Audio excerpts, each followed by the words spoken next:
Орки получили численные преимущества и объявили войну всему миру. Но мир начал рушиться не так, как ожидалось. 100 лет мира, у орков численные преимущества на старте, затем война со всеми сразу. Сразу после начала войны мир раскололся. Дворфы ударили по оркам, а орки по людям. Дворфы очень быстро теряют население. Итог сражения уже очевиден.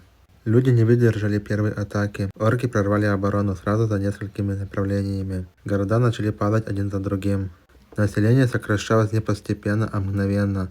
За один удар люди потеряли почти все. Целая цивилизация исчезла за секунды. Последними остались эльфы. Именно на них пришелся финальный удар.